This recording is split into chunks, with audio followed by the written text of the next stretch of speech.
que hoje o movimento olímpico ele é um grande negócio, não é? Então, ele é uma grande empresa,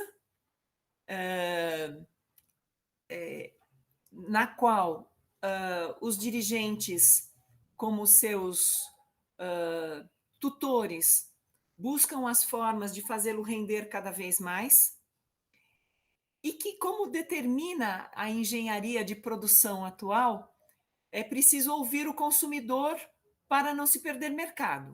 O Programa Esporte e Sociedade é um projeto de extensão da Universidade de São Paulo de Ribeirão Preto financiado pelo PUB, que tem como objetivo formar um canal de análise social sobre esporte e interação com o público interessado nesse tema. A entrevistada de hoje é a professora doutora Kátia Rubio, da Universidade de São Paulo, e o entrevistador é o professor doutor Renato Marques, da Universidade de São Paulo. Olá, pessoal. Meu nome é Renato Marques, professor aqui da USP, na Universidade de São Paulo, aqui na Escola de Educação Física e Esporte de Ribeirão Preto. E sou coordenador desse projeto de extensão Sociologia do Esporte ao Público e deste canal Esporte e Sociedade. Nosso objetivo é dialogar com pesquisadores, pesquisadoras e profissionais do esporte sobre assuntos, questões que envolvem os aspectos socioculturais do esporte e da sociedade. A entrevista de hoje é sobre a terceira parte, sobre movimento olímpico, sobre olimpismo, e a entrevistada é a professora Kátia Rubio, da USP, da Universidade de São Paulo. Espero que vocês gostem. O que acaba sendo uma reprodução do ambiente político em outros campos, né? Isso não é exclusividade do esporte, né? Em outros campos, disputa política acaba que tem voz, tem quem acaba já tendo um poder pré-existente e consegue dialogar melhor com a esfera de poder vigente, enfim. Você tocou num ponto importante, que quem acaba não acessando essa legitimidade para ter voz e de poder, acaba não só sendo suprimido, quanto também sofrendo problemas em relação a isso. E aí minha pergunta é, olhando para a contemporaneidade, olhando para os dias de hoje, século XX, podemos até falar final do século XX, início do XXI, onde estamos, a gente percebe o movimento olímpico recebendo manifestações de grupos que antes não se manifestavam. Eu estou falando de causas antirracistas, de causas anti-homofóbicas, de causas anti-xenofóbicas, enfim, que começam a aparecer, mas nem sempre recebem essa legitimidade, esse reconhecimento. Então, para essa última pergunta nesse sentido, queria resgatar uma coisa que você trouxe lá do Coubertin lá no início. Ele falou, olha, ele é um homem do seu tempo, é um aristocrata, um homem branco, europeu, papapá, que nem considerou convidar os países africanos, até porque eram, entre aspas, meras colônias, né? E a gente vê hoje um movimento, um mundo em que grupos minoritários, a gente pode chamar, ou historicamente segregados, querem se fazer ouvidos e querem participar das decisões políticas, né? E nem sempre o esporte abre para essas pessoas se manifestarem. Um exemplo não é do movimento olímpico, mas é da última Copa do Mundo, em que, por exemplo, as faixas de... O tema LGBTQIA+, foi suprimido da Copa, né? Com as faixas de capitão que foram vetadas, enfim. Então, nesse sentido que você colocou, de nem todo grupo de atleta acaba sendo legitimado, acaba sendo ouvido, a minha pergunta é, como a gente pode classificar o movimento olímpico hoje, que tem essas origens de inclusão, que tem essas origens de abertura, e que nem sempre foi tão aberto quanto foi idealizado por questões políticas, como a gente pode classificar o movimento olímpico, o olimpismo hoje, nesse sentido de estar aberto a esses grupos políticos ou grupos de atletas que querem se fazer ouvir, mas nem sempre são ouvidos? Como você diria que o movimento olímpico funciona hoje, nesse sentido, essa complexidade, então, dos dirigentes com seus interesses, dos patrocinadores com seus interesses, com a mídia com seus interesses, e dos atletas tentando valer sua voz, mas que você disse muito bem, dentro dos atletas há grupos e grupos, alguns conseguem fazer valer sua voz, outros não. para a gente caminhar para o fim, como é que você desenha esse movimento olímpico atual e até que ponto ele ainda guarda alguma coisa do original ou ele se transformou num sentido bastante importante? Eu vejo que hoje o movimento olímpico ele é um grande negócio, não é? Então, ele é uma grande empresa na qual os dirigentes, como seus tutores, buscam as formas de fazê-lo render cada vez mais e que, como determina a engenharia de produção atual, é preciso ouvir o consumidor para não se perder mercado. Então, o ouvido dado às causas sociais dependerá da força dessas causas sociais dentro do movimento social.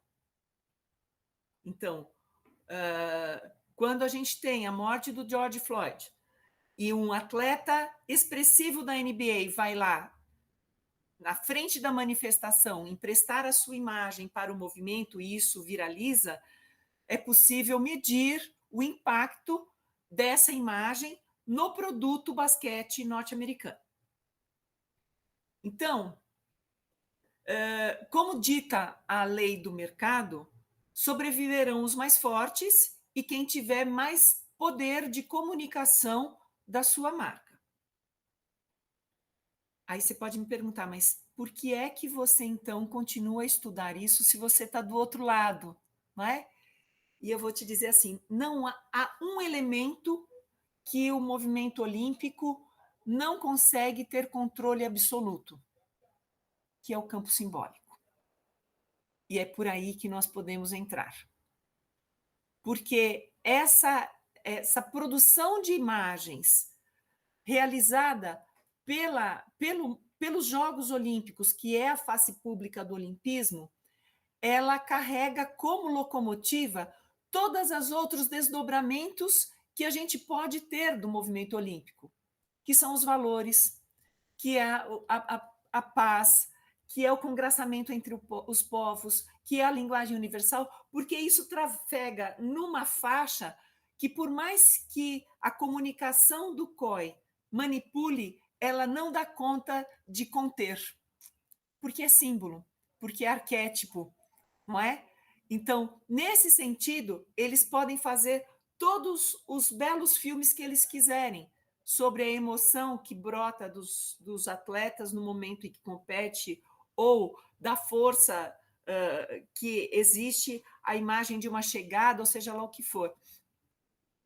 Porque o símbolo está em nós.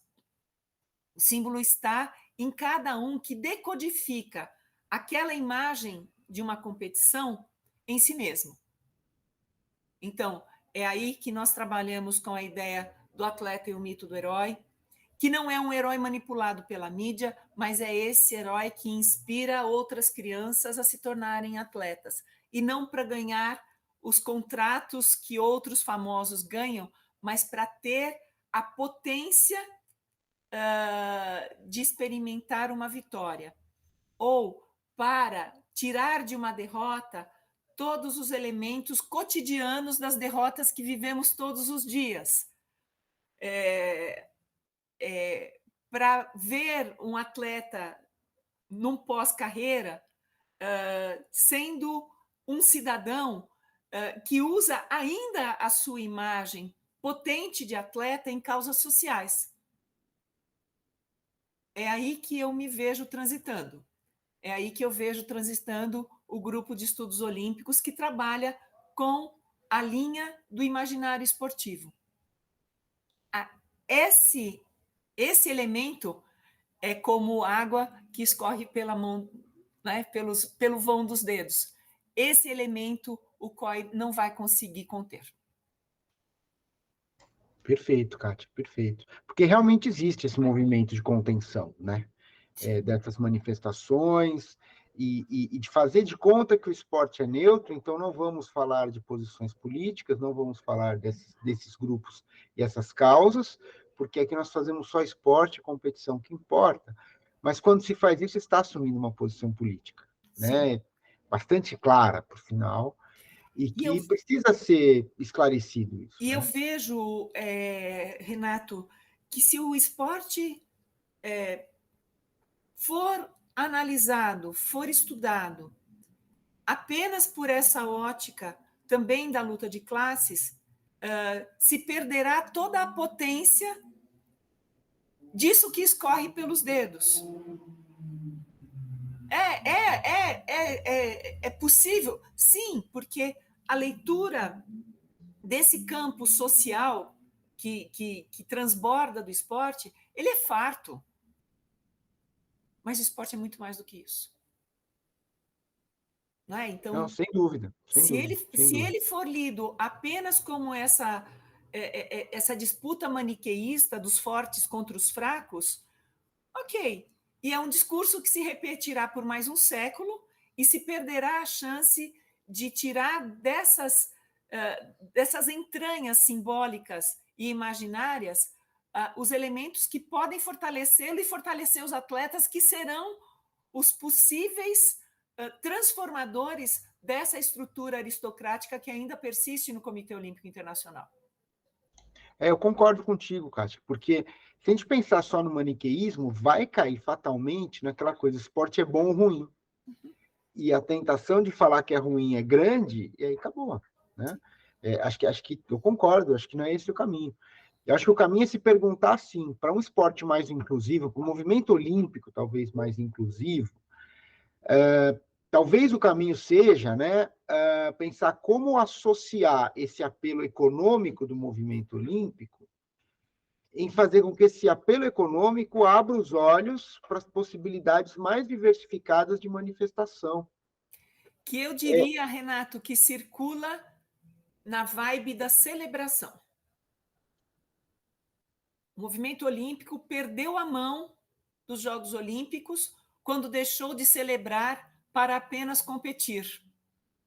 Então, ou os Jogos Olímpicos voltam a ser essa grande celebração que a gente vê hoje, por exemplo, nos Jogos da Juventude, onde efetivamente todo mundo compete, onde você tem time misto, onde você põe seleções de diferentes países, você forma times com diferentes países, quebra essa dicotomia que existe entre o vencer e o perder, aí talvez esteja a saída do movimento olímpico. Porque enquanto se continuar explorando o mais alto, mais forte, mais veloz, eu penso que a chance de nós vermos a derrocada da celebração em benefício de um negócio, isso vai acontecer. Mas esse negócio sem a alma, ela não dura. Ele não dura. E a É alma do verdade, movimento é isso. olímpico está na celebração. Concordo, concordo. Inclusive porque vira uma competição despersonalizada, Como tantas desumanizada, vamos outras. chamar. Como E tantas aí outras. vira mais uma competição nesse processo. Acho que um bom caminho é pensar isso, né? Como esses valores simbólicos podem não concorrer, mas encontrar espaço nessa lógica econômica que é poderosa e como esses grupos se fazerem valer dentro desse universo, né? Uhum. Não sei a resposta do mecanismo, mas eu acho que é um sentido, é um caminho que precisa ser pensado.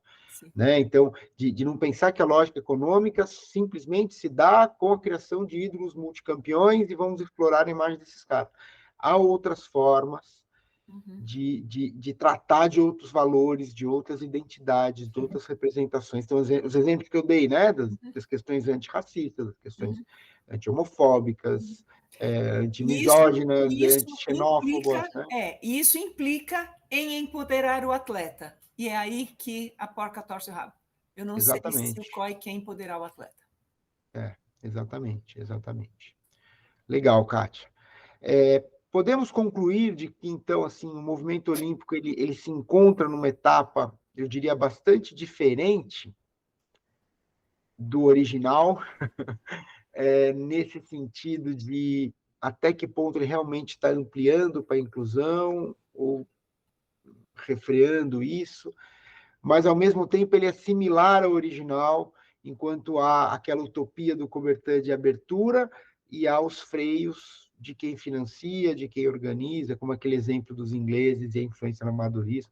E pode dizer que há uma similaridade nos dois sentidos, de abertura e de restrição, em relação ao movimento olímpico Eu acho atual e que o... não, Renato. Eu vejo que depois dos Jogos Olímpicos do Rio de Janeiro, eu coloco os Jogos Olímpicos do Rio de Janeiro como um marco de um fim de uma época, que é a época do profissionalismo.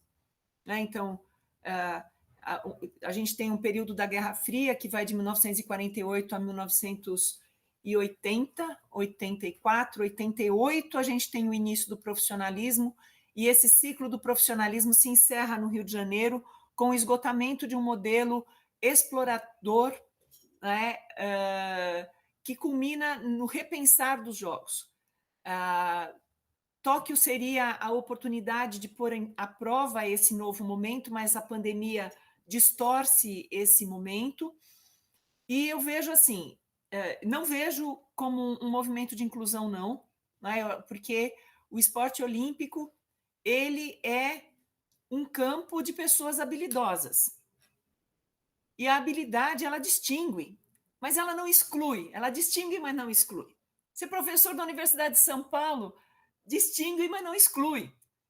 Não é? Então, todas as atividades que levam à excelência, elas diferenciam. É para todo mundo? Não, não é. E tudo bem.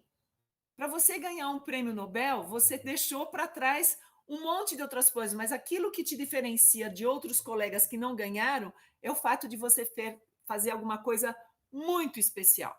E é sobre isso que eu penso que nós precisamos refletir. Qual o problema de um sujeito ser extremamente habilidoso e se diferenciar dos demais? Não é porque ele teve mais oportunidades. Não, quanto atleta olímpico não teve oportunidade? Mas ele se distinguiu por essa condição que o levou a ser. Não é? Então, uma coisa é esse cara que se dedica a chegar no limite, pagando o preço altíssimo de se dedicar a alguma coisa que exige total dedicação, abrindo mão, inclusive, de outras tantas coisas da vida. Ser professor da USP também não é diferente. Não é? Agora, essa atividade pode inspirar outras tantas pessoas a fazer aquela atividade em um outro nível, o nível possível para cada um. Ponto. Isso é inclusão. Cada um poder chegar a explorar o melhor de si. E aí a gente volta lá para o esporte da paideia, que não era esporte, era prática atlética, aonde o competir significava a busca da transcendência. E o adversário era aquela pessoa que favorecia a busca da excelência. Só isso. Quando a gente retirar a competição contra o outro, mas com o outro, talvez a gente também reformule esse discurso. Excelente, Kátia. É bem por aí mesmo. É bem por aí mesmo.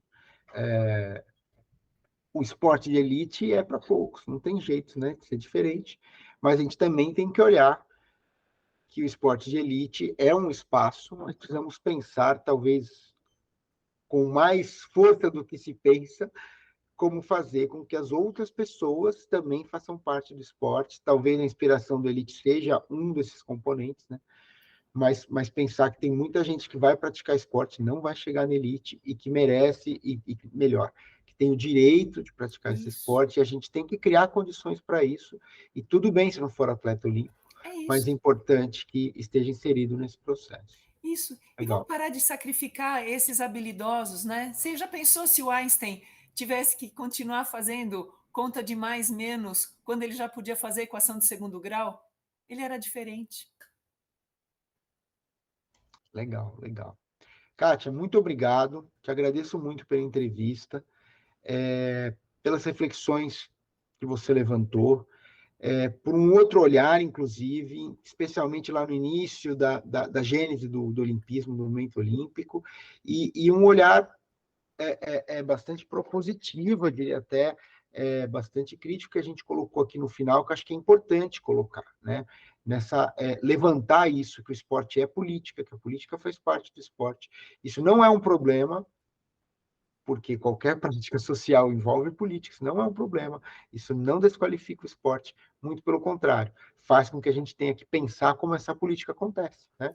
E acabou que essa entrevista foi muito por esse lado, o que eu acho que é muito importante de ser compartilhado. Então, te agradeço muito pela oportunidade, te agradeço muito pelos pontos que você trouxe, especialmente da entrevista também ter caminhado para um tipo de reflexão como essa, que é tão importante, né? Eu Obrigado. que agradeço, Renato. Estou aí à disposição para outras reflexões. Legal, muito bom, muito rico. E, enfim, adorei. Obrigado, viu, Kátia? Até a próxima. E até a próxima. Obrigadão. Valeu. E teremos próximas, viu? Porque ficaram alguns pontinhos aqui que a gente precisa aprofundar. Obrigado mesmo, Kátia. Valeu. E, bom, agradeço a quem acompanhou aqui essa entrevista. Espero que vocês tenham gostado e a gente se encontra numa próxima. Um abraço. Tchau, tchau. Se você tem alguma sugestão de tema para a próxima entrevista, por favor, acesse o link do formulário na descrição do vídeo. Será um prazer contar com a sua participação.